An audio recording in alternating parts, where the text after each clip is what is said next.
को जिस तरह हमने पिछली साइट में देखा, यूरोपीय पार्लियामेंट, काउंसिल, कमीशन और पब्लिक के साथ शेयर की जाती है। यूरोपियन पार्लियामेंट से इसलिए की जाती है कि वो रिव्यू कर सके लेजिस्लेटिव इफेक्टिवनेस को।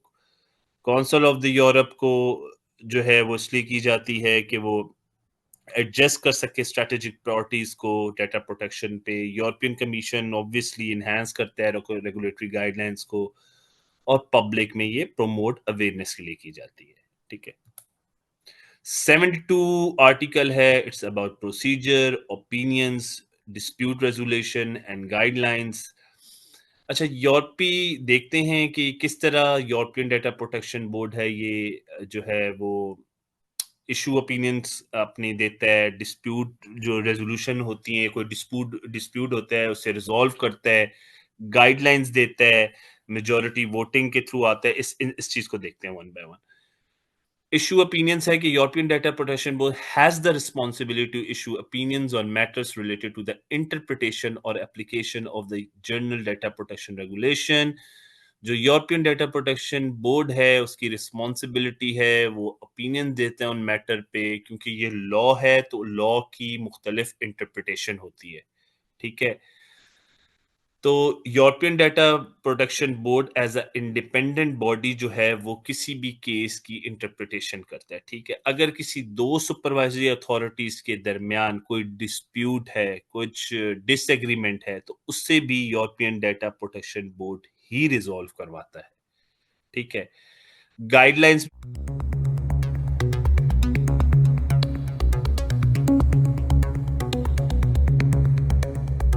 Welcome to Global Information Security Society for Professional of Pakistan.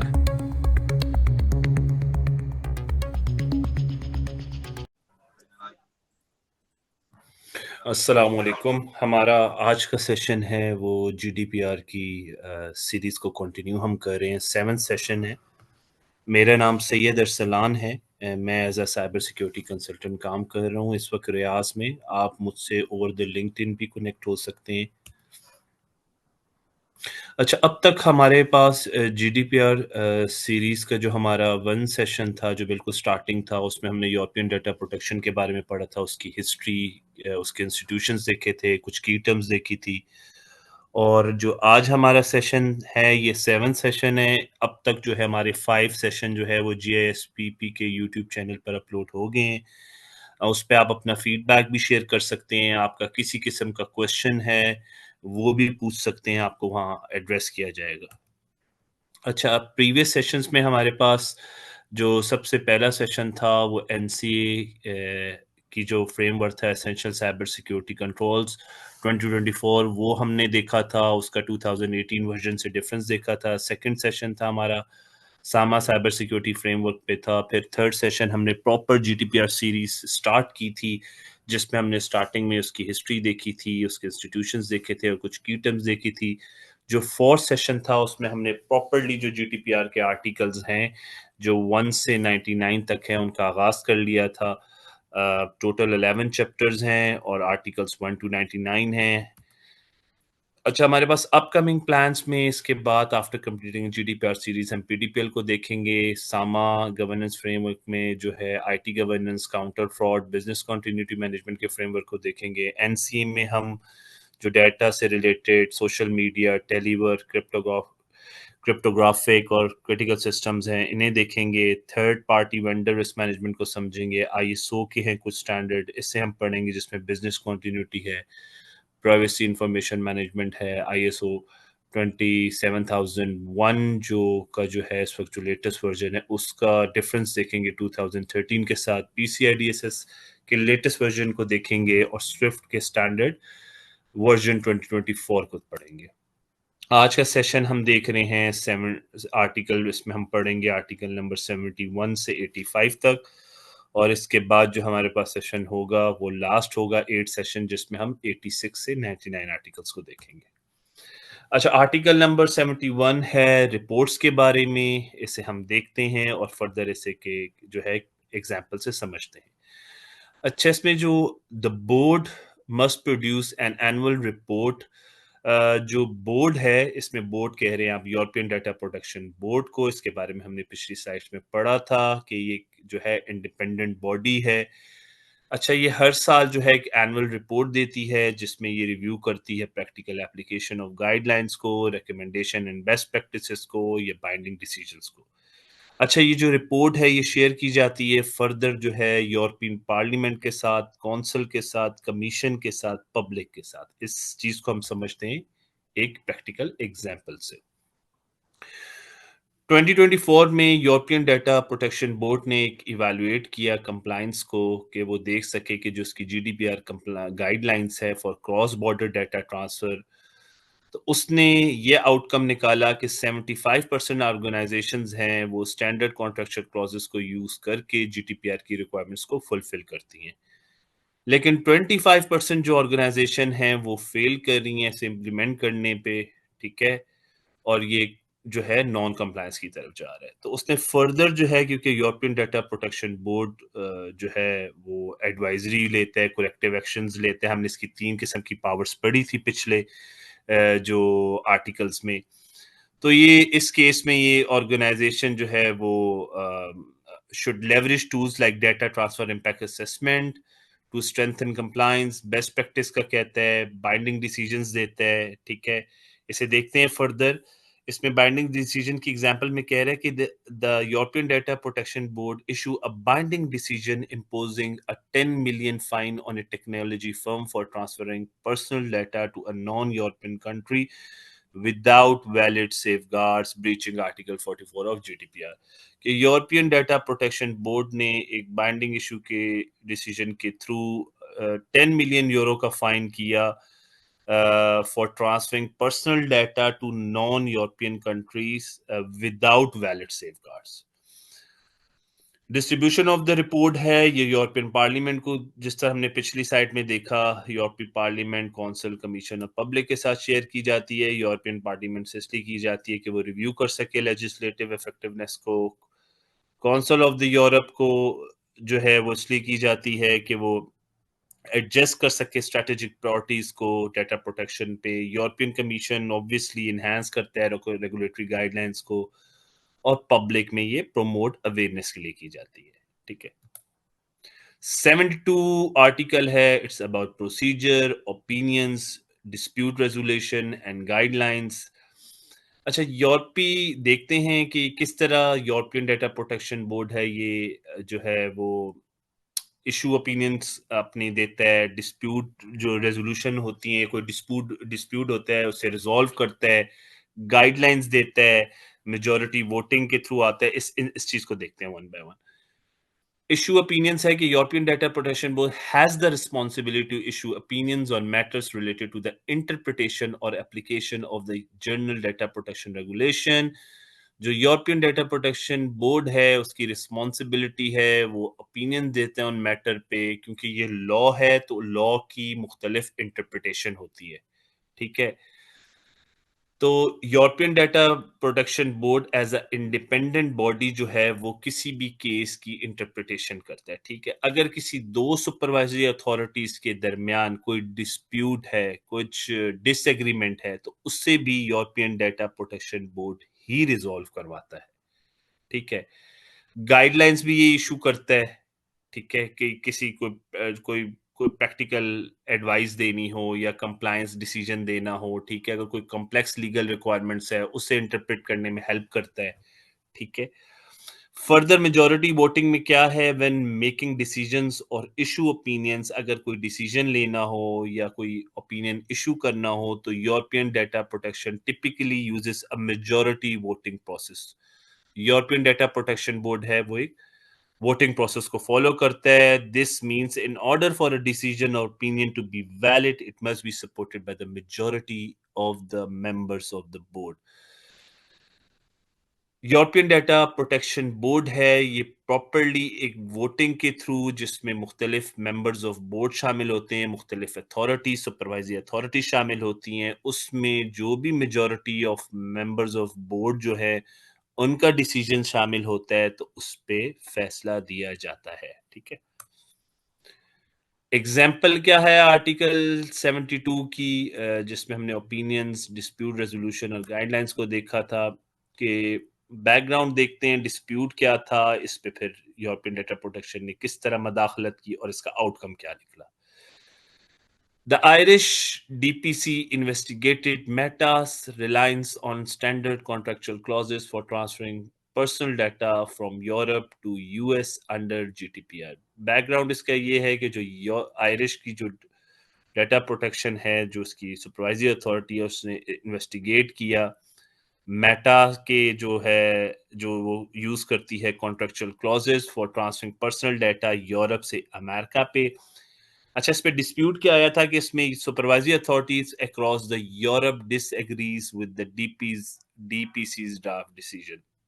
जो सुपरवाइजरी अथॉरिटीज थी यूरोप के अक्रॉस, उसने जो आयरिश डीपीसी की उसके ड्राफ्ट डिसीजन के बारे में डिस्प्यूट किया, particularly on corrective measures section पर। इस केस में ऑब्वियसली अब डिस्प्यूट आ गया सुपरवाइजरी अथॉरिटीज के दरमियान और जो आयरिश डीपीसी के था, इसमें जो है यूरोपियन डाटा प्रोटेक्शन बोर्ड ने इंटरवीन किया। ठीक है, उन्होंने इस केस को रिजॉल्व किया एक बाइंडिंग डिसीजन से, और इन्होंने इस केस में जो यूरोपियन डाटा प्रोटेक्शन बोर्ड है उसने फाइन को इम्पोज किया मेटा पर।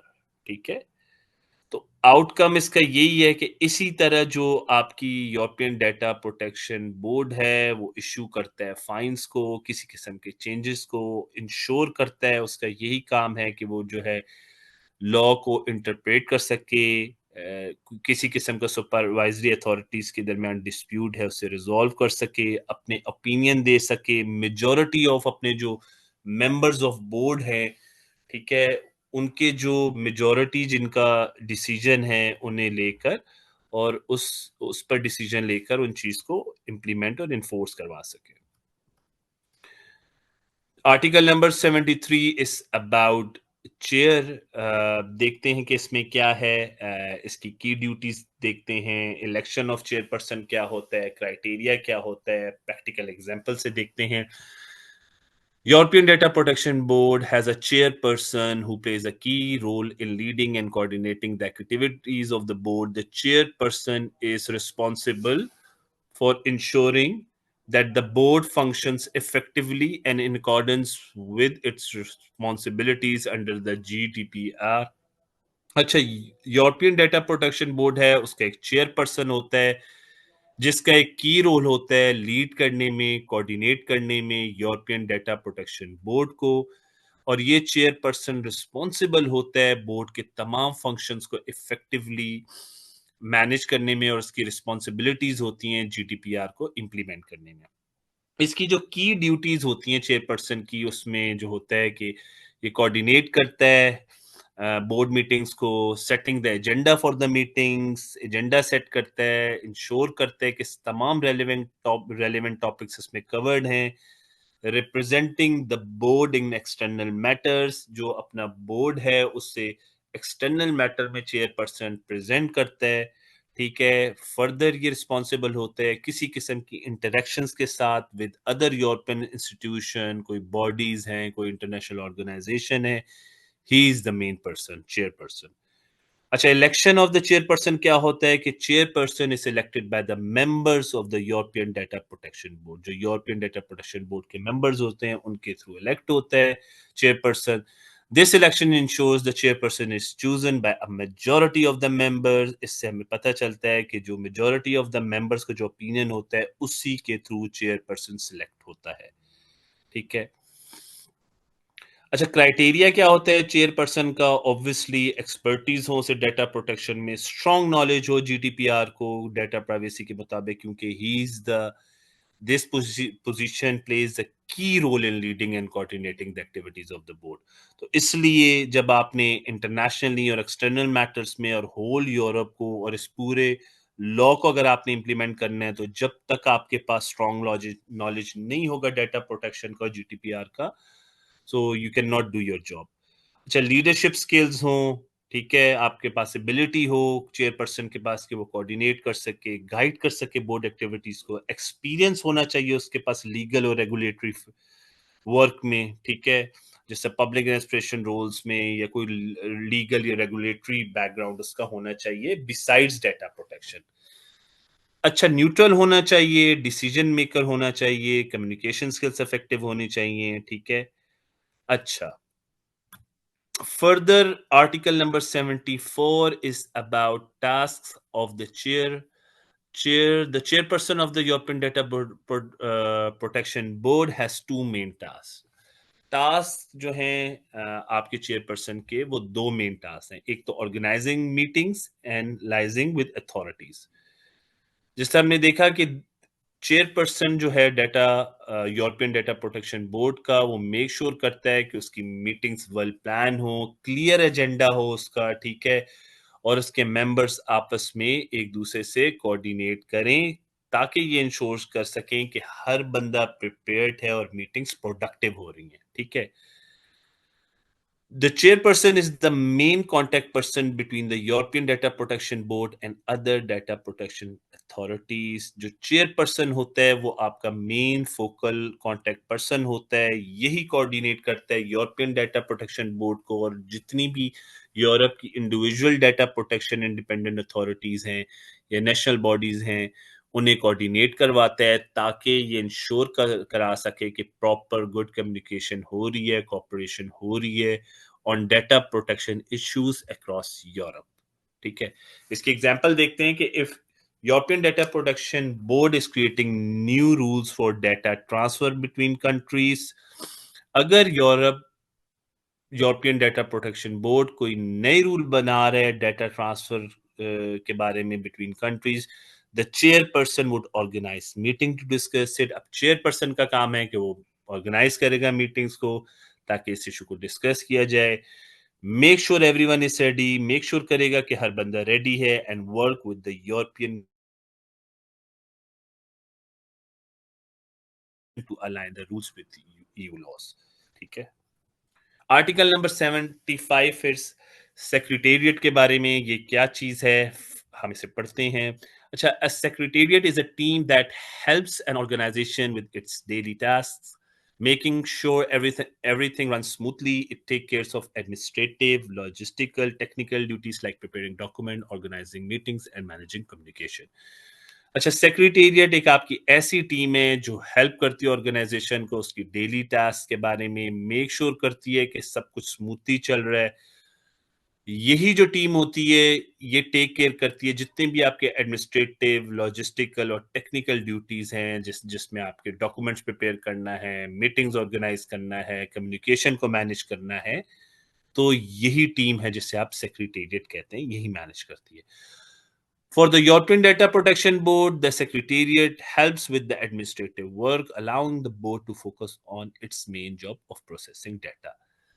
अच्छा, यूरोपियन डाटा प्रोटेक्शन बोर्ड में जो सेक्रेटेरिएट है ये हेल्प करती है यूरोपियन डाटा प्रोटेक्शन बोर्ड को, जितना भी एडमिनिस्ट्रेटिव वर्क है, जितना भी डॉक्यूमेंटेशन है, ठीक है, जितनी भी मटेरियल या रिसर्च चीज या जो चीजें चाहिए बोर्ड को, वो ये टीम बनाकर देती है ताकि जो यूरोपियन डाटा प्रोटेक्शन बोर्ड है वो अपना काम जो है वो फोकस होके कर सके, ठीक है। The European commission sets up the secretariat, European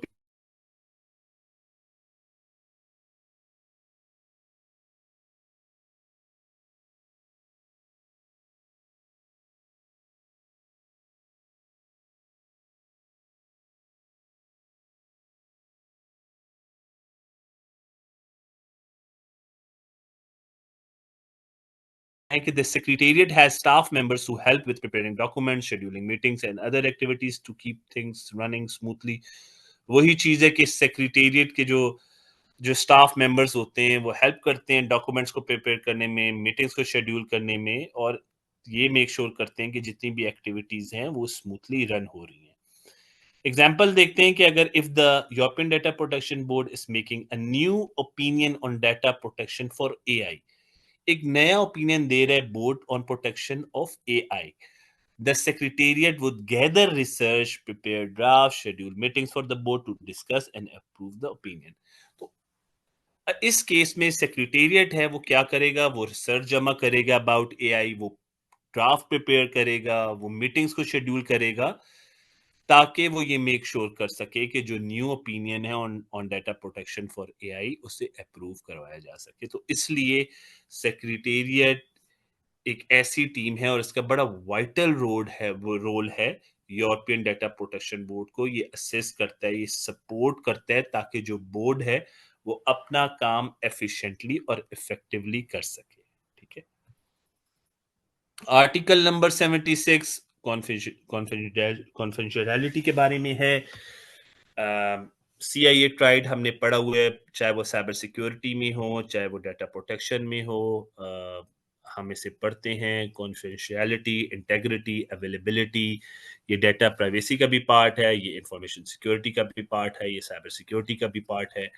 ठीक है। इसमें इस आर्टिकल में जो members of European data protection board हैं और जो सेक्रेटेरिएट की टीम है वो ये मेक श्योर करती है कि जितने भी इंफॉर्मेशन है कॉन्फिडेंशियल, उससे सिक्योर रखा जाए अनऑथराइज्ड पर्सन से। ठीक है। और जितनी भी ऑन गोइंग इन्वेस्टिगेशंस हो रही हैं किसी भी सेंसिटिव इंफॉर्मेशन के बारे में, उस इंफॉर्मेशन की जो कॉन्फिडेंशियलिटी है उससे प्रोटेक्ट किया जाए और मेक श्योर किया जाए। आर्टिकल नंबर 77 है right to launch a complain with the supervisory authority. इस आर्टिकल में इंडिविजुअल्स के बारे में हम पढ़ेंगे। It gives individuals the right to launch a complain. इसमें हम पढ़ेंगे कि किस तरह इंडिविजुअल्स अपनी कंप्लेन को लॉन्च कर सकते हैं अपनी सुपरवाइजरी अथॉरिटी के साथ अगर उन्हें लगता है कि उनके डेटा प्रोटेक्शन राइट्स को वायलेट किया गया है। ठीक है। Individual can submit complaints to the relevant supervisory authority in their country or region if they feel their rights under GDPR have been violated.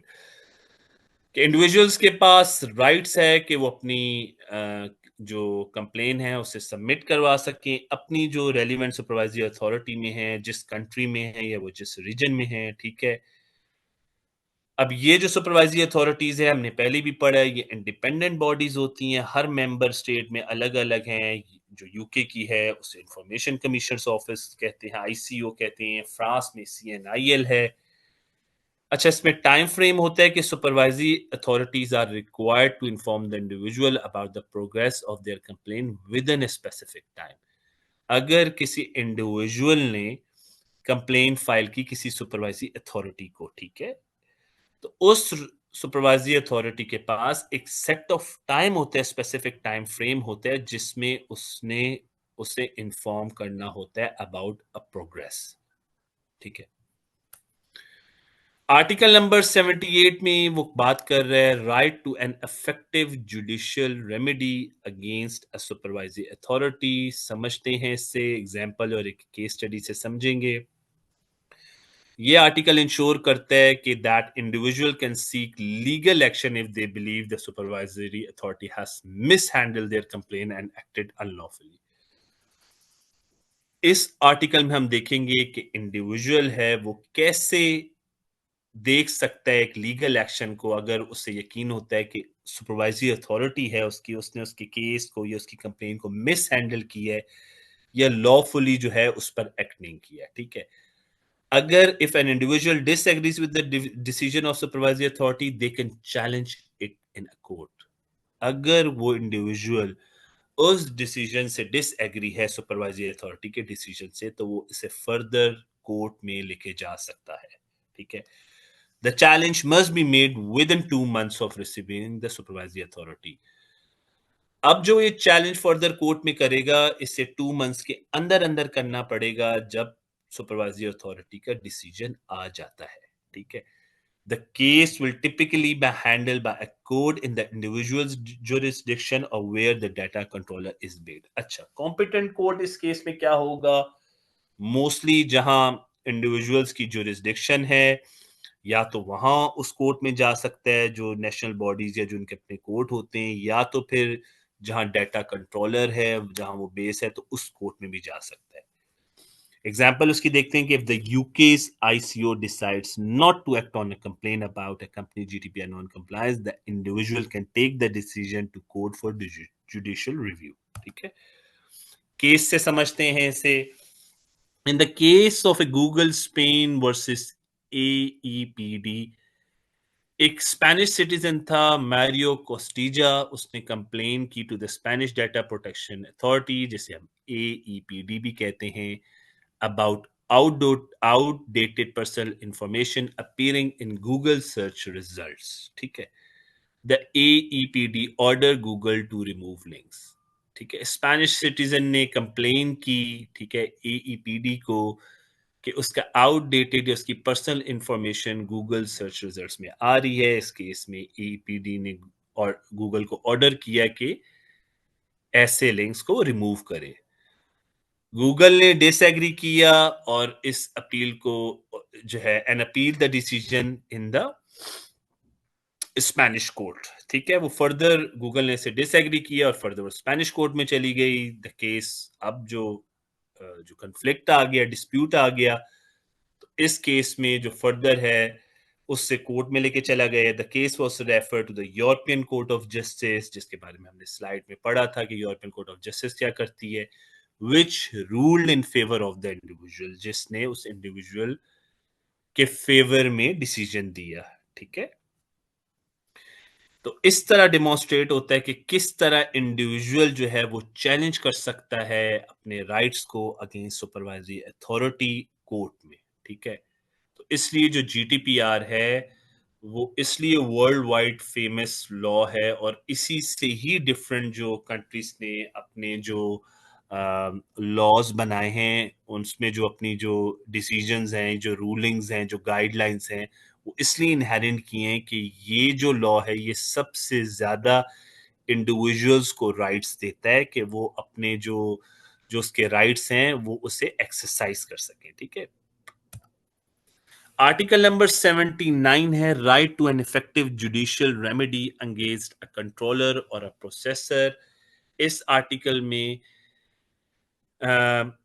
this article gives people the right to take legal action if they believe their data protection rights have been broken by the data controller or processor। ठीक है, इस article में वो बात कर रहा है कि लोगों के पास राइट है कि वो लीगल एक्शन ले सकें अगर उन्हें ये यकीन होता है या उन्हें ये लगता है कि उनके जो डाटा प्रोटेक्शन राइट्स हैं वो कोई डाटा कंट्रोलर या प्रोसेसर ब्रेक कर रहा है।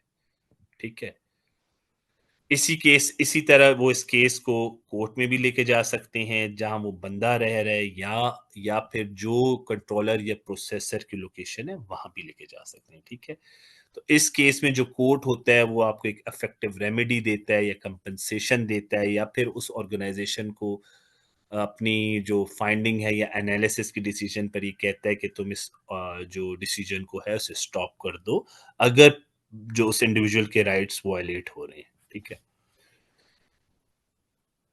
एग्जाम्पल इसकी देख लेते हैं। For company hires a third party service to manage customer data and the service breaches data protection rules, the individual can sue the company controller or the service processor for compensation.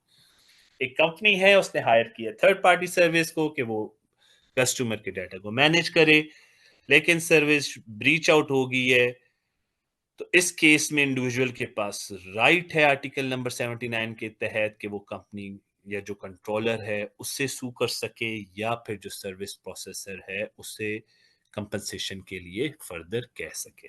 ठीक है, article number 80 is about representation of data subjects. देखते हैं, हम इसे समझते हैं, इसके की पॉइंट्स क्या हैं, इसे एक एग्जांपल से समझते हैं। Article 80 of GDPR allows individuals to be represented by organization and association when seeking help or taking legal action related to data protection violations. कौन इन्हें प्रेजेंट करता है? Non profit organisation, advocacy groups और जितनी भी इस तरह की सिमिलर एंटिटीज हैं वो रिप्रेजेंट कर सकती हैं इंडिविजुअल्स को, डाटा सब्जेक्ट्स को, अगर वो फेस कर रही हैं कोई प्राइवेसी वायलेशंस या वो कोई डिसीजन लेना चाहती हैं। When can they act on your behalf? These organizations can act on behalf of the individual either with their permission or sometimes even without it, depending on the situation and the laws of the country involved. अच्छा, कुछ organisation है या तो वो किसी individual के behalf पर उससे डिसीजन लेकर या तो जब उन्हें लगता है कि अमूमी तौर पर मेजॉरिटी ऑफ और जो है इंडिविजुअल्स वो सफ़र कर रहे हैं तो विदाउट टेकिंग देयर कंसेंट वो अपनी प्राइवेसी वॉल्यूशन के अगेंस्ट जो है वो फर्दर परस्यू कर सकती हैं, कोर्ट्स में जा सकती हैं। ठीक है, इसे एक एग्जाम्पल से समझते हैं।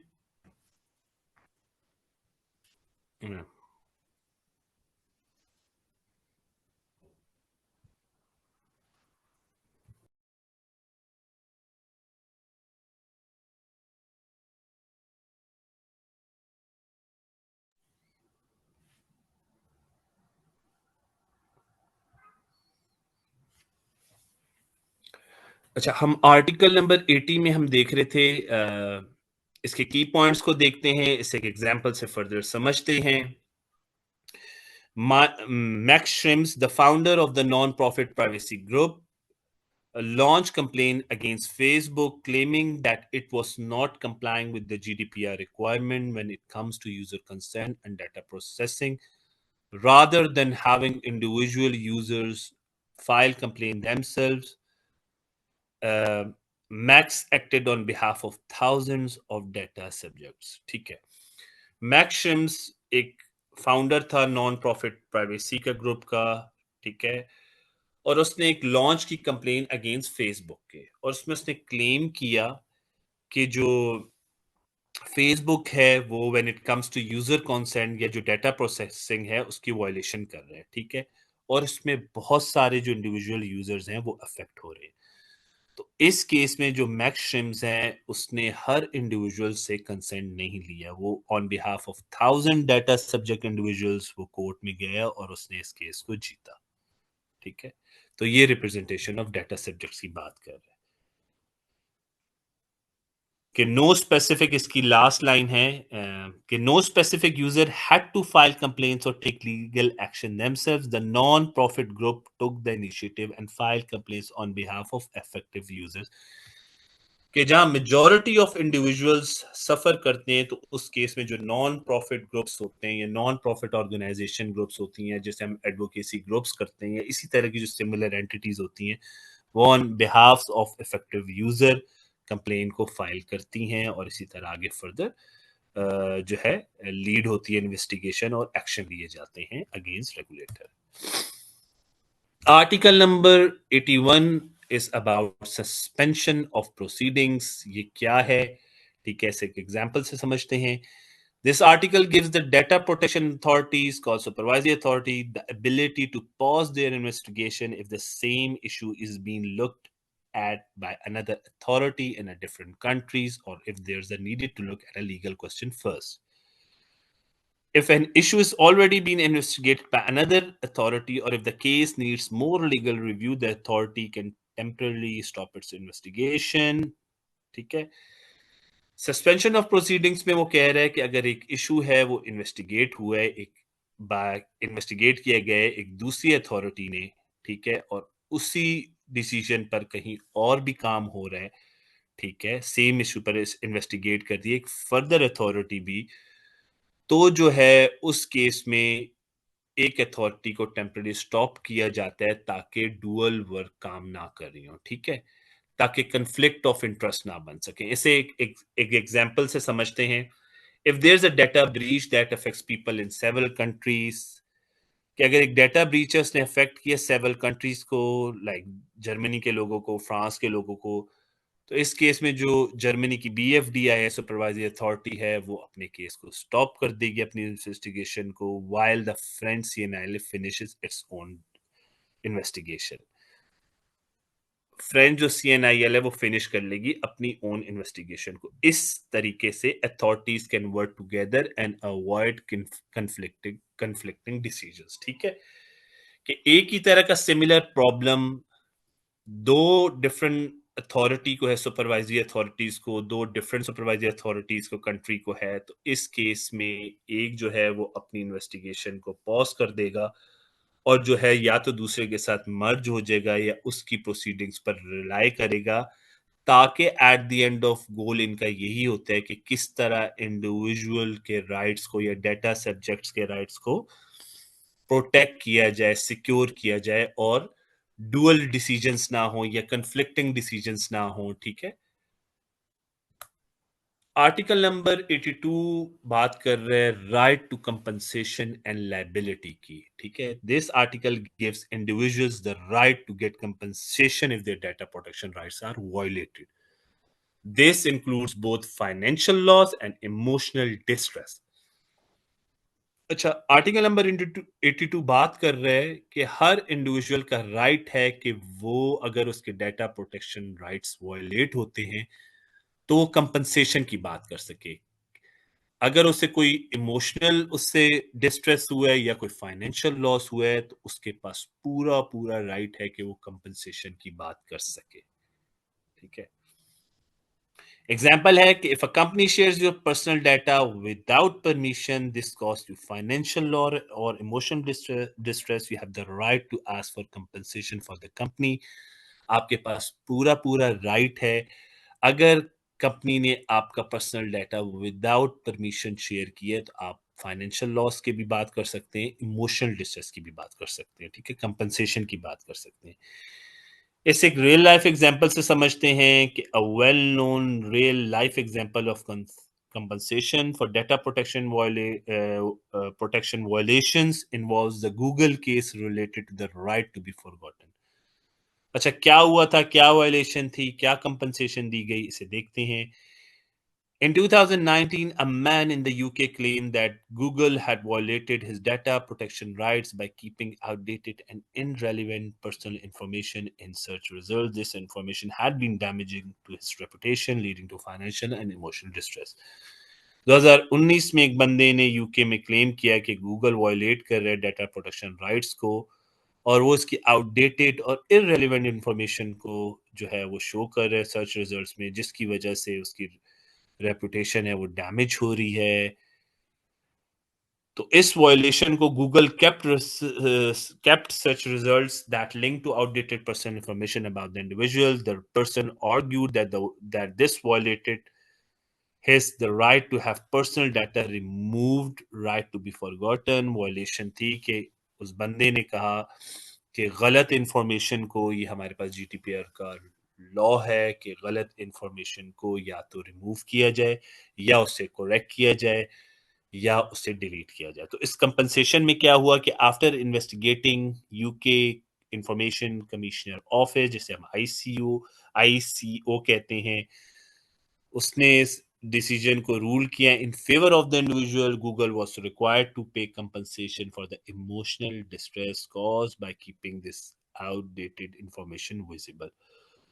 गूगल को पे करना पड़ा कंपनसेशन के अगेंस्ट क्योंकि उससे इमोशनल डिस्ट्रेस हुआ, उसकी उसकी इंफॉर्मेशन, आउटडेटेड इंफॉर्मेशन को शो किया जा रहा है। The individual did not need to prove Google's fault, he simply had to show his rights under GDPR were violated. ठीक है, इंडिविजुअल को कुछ प्रूव नहीं करना पड़ा, ठीक है, उसने सिर्फ अपने राइट्स की बात की और उस केस को जीता।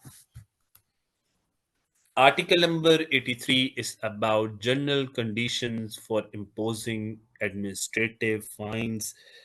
इस आर्टिकल को देखते हैं, इसके की पॉइंट्स को देखते हैं, इसकी रियल वर्ल्ड एग्जांपल से देखकर इसे समझते हैं। This article explains how fines should be imposed on organization that violate GDPR rules. ये आर्टिकल बताता है कैसे फाइन्स को इम्पोज किया जाता है उन ऑर्गेनाइजेशन पर जो जीडीपीआर को वायलेट करते हैं। अच्छा, किन की पॉइंट्स पर उन फाइन्स को इम्पोज किया जाता है? सिवेरिटी ऑफ वायलेशन, ठीक है, देखा जाता है कि size of the fine depends on how serious the violation है, कितनी सीरियस है वो वायलेशन, क्या उस वायलेशन से कोई बहुत बड़ा नुकसान पहुंचा है उस इंडिविजुअल को, ठीक है, या तो उसमें कोई बहुत ज्यादा सेंसिटिव डाटा है, ठीक है। इफ द ऑर्गेनाइजेशन, उसके इंटेंट को देखा जाता है, cooperation and intent and cooperation का मतलब कि if the organisation acted intentionally or failed to cooperate with authorities, the fine may be higher. On the other hand, if the company took steps to fix the issue or cooperated with the authorities, the fine may be lower. अगर organisation ने उस चीज को जो है वो जानबूझकर किया है या वो फेल हो गई है अथॉरिटीज के साथ कोऑपरेट करने में, तो इस केस में तो फाइन बहुत ज्यादा होगा। लेकिन दूसरी तरफ उस कंपनी ने कुछ स्टेप्स ले ली हैं उस इशू को फिक्स करने में या उसने अथॉरिटीज के साथ ऑपरेशन भी की है, तो इस केस में फाइन कम किया जा सकता है। प्रीवियस वायलेशन देखी जाती है, उसकी प्रीवियस हिस्ट्री देखी जाती है। अगर वो कंटिन्यूसली एक कंपनी है, उसके साथ ये तीसरी बार वायलेशन कर रहा है, तो ज़ाहिर बात है इस केस में फाइन ज़्यादा होगा। अच्छा, साइज़ और फाइनेंशियल कैपेसिटी को भी देखा जाता है कि ऑर्गेनाइजेशन का साइज़ कितना है, उसकी फाइनेंशियल कैपेसिटी कितनी है, क्या वो इस फाइन को पे भी कर सकता है, और फर्दर करेक्टिव एक्शन लिया जाता है। अच्छा, रियल वर्ल्ड एग्जांपल में इसकी है कि एक एचएम ग्लोबल क्लोथिंग रिटेलर था, उसे फाइन हुआ था 35 मिलियन यूरो का, और ये दिया था जर्मनी की by the Hamburg data protection authority. The fine was related to the companies illegal surveillance of employees. ठीक है, इलीगल सर्विलेंस कर रहा था अपने एम्प्लॉय की। HM had collected excessive personal data about their workers.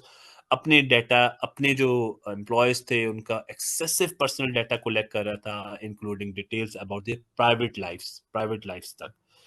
तो इस केस में जो फाइन था उसकी सेवेरिटी पर, उसकी कंपनी साइज पर, क्योंकि लार्ज कंपनी होगी, ठीक है, और सेंसिटिव डाटा, यहां तक कि प्राइवेट लाइफ जैसी चीजों को कर रहे हैं, ठीक है, लिया जा रहा है, तो इस केस में 35 मिलियन यूरो का फाइन हुआ था।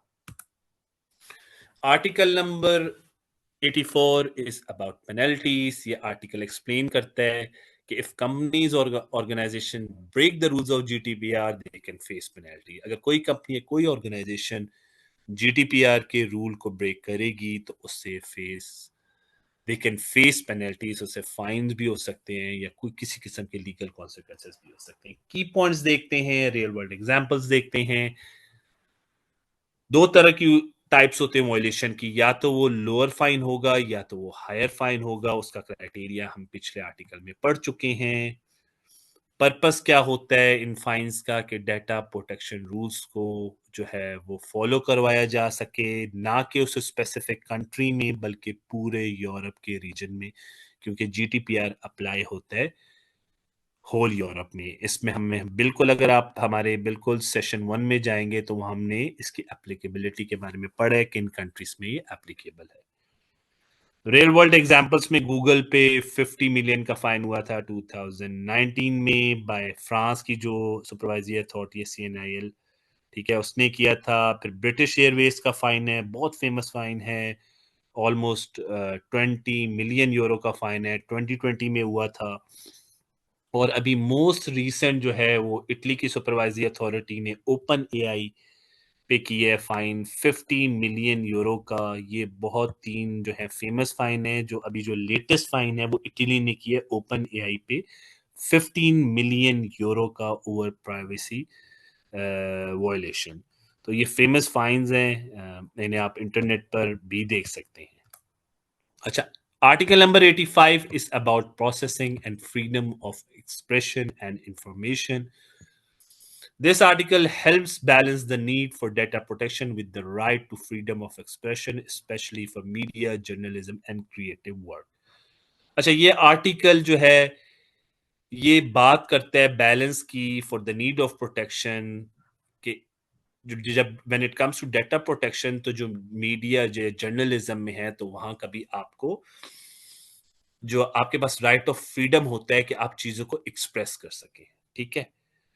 तो इस केस में personal data can be use for purposes like journalism, academics, art, literature, even if it goes against some data protection rules. Personal data को आप यूज कर सकते हैं जर्नलिज्म के पर्पस में, एकेडमिक्स में, आर्ट में, लिटरेचर में, अगर वो डाटा प्रोटेक्शन के रूल्स के अगेंस्ट भी जा रहा हो, ठीक है।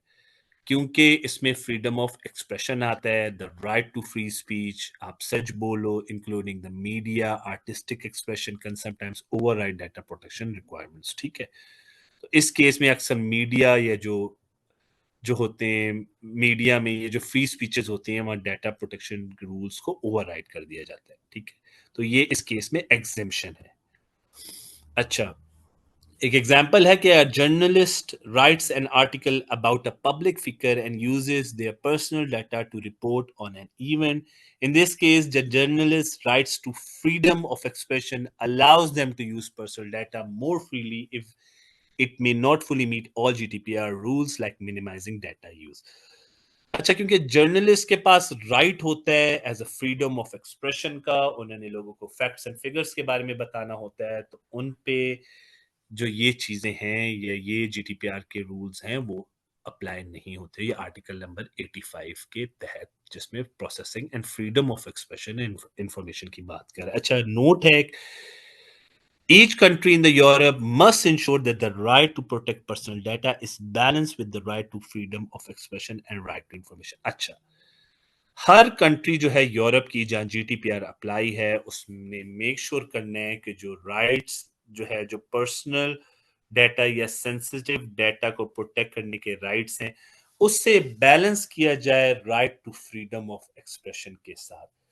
इस एग्जेम्पशन का हरगिज मतलब ये नहीं है कि आप उस बंदे को इतना लॉस बता, इतना यानी कि अगर आपने उसका इस तरह का उसके बारे में रिपोर्टिंग की कि वो बिल्कुल जो है इमोशनल डिस्ट्रेस में चला गया, या बिल्कुल जो है आपने उसके उसकी हिस्ट्री को खोल कर रख दिया, जिसकी वजह से उससे बहुत ज्यादा उसकी रेपुटेशन को फाइनेंशियल लॉस, तो इस केस में आपने इन दोनों चीजों को बैलेंस आउट करना है। ठीक है।